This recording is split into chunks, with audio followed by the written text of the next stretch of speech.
আসসালামু আলাইকুম। হালিম খেতে আমরা সবাই ভালোবাসি। কিন্তু অনেক রকমের ডাল জোগাড় করার ঝামেলার কারণে অনেকেই রাখতে চান না।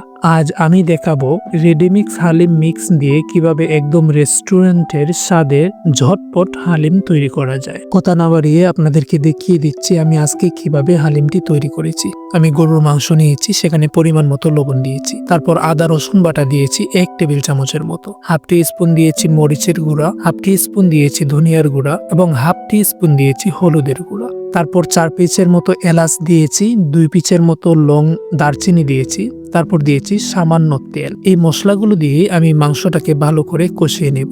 আপনারা চাইলে গরুর মাংস দিয়েও রান্না করতে পারেন কিংবা যে কোনো ধরনের মাংস দিয়েই রান্না করতে পারেন। আমি এখানে গরুর মাংস নিয়েছি হাড় সহকারে। আমার রান্না শেষে লুকটা দেখতেই পাচ্ছেন কেমন হয়েছে। এখন আমি হালিম প্রসেসিং শুরু করব। আমি কিভাবে হালিমটাকে প্রসেসিং করছি আপনারা দেখার চেষ্টা করুন। হালিমের ভিতরে প্যাকেটের 2টি প্যাকেট থাকে। একটি প্যাকেটে ডাল থাকে, অন্য প্যাকেটে থাকে আপনার মশলা। আমি ডালগুলোকে প্রথমেই পানিতে ভিজিয়ে রাখবো। এই ডালটাকে আমি মিনিমাম হাফ আওয়ারের জন্য 30 মিনিটের জন্য ভিজিয়ে রাখবো। আপনারাও সেই সময় পর্যন্ত ভিজিয়ে রাখার চেষ্টা করবেন। তারপর আমি সিদ্ধ করতে বসিয়ে দিয়েছি। আমি ততক্ষণ সিদ্ধ করব যতক্ষণ পর্যন্ত না হালিমের যে দানা দানাগুলো থাকে, চাল ডালগুলো একদম সফট হয়ে আসবে তার আগ পর্যন্ত। যখন সফট হয়ে আসবে, পানিটা শুকিয়ে আসবে, ঘন হয়ে আসবে, তখন আমি কাঁচামরিচ এবং তেজপাতা দিয়ে দিয়েছি। এখন হালিমের বাগার দিতে হবে, তার জন্য আমি কিছু জিনিস কেটে নিয়েছি।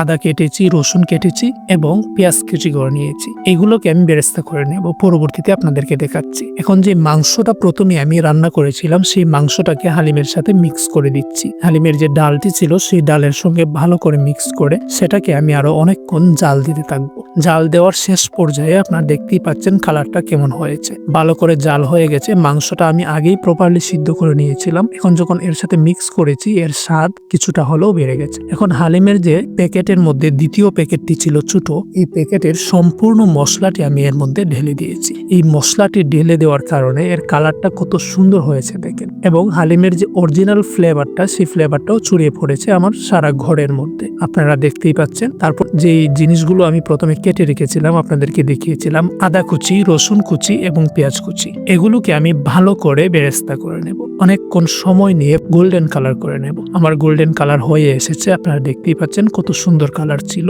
এখন এগুলোকে আমি উঠিয়ে রেখে দেব। এর মধ্যে কিন্তু আমার হালিমটি জাল হতেই ছিল। আমি সামান্য টক ব্যবহার করেছি। এখানে আমি তেঁতুলের টক ব্যবহার করেছি। আপনারা চাইলে এখানে লেবুর টকও ব্যবহার করতে পারেন কিংবা ভিনেগারও দিতে পারেন, সমস্যা নেই। তবে যদি আপনারা সেখানে তেঁতুলের টক ব্যবহার করেন তাহলে আপনাদের হালিমের টেস্টটা একটু বেশি আসবে। তারপর এখানে আমি পেঁয়াজ বেরেস্তাগুলো দিয়েছি। পেঁয়াজ বেরেস্তাগুলো দেওয়ার পর দেখতে পারবেন ভালো একটি ফ্লেভার ছড়াবে।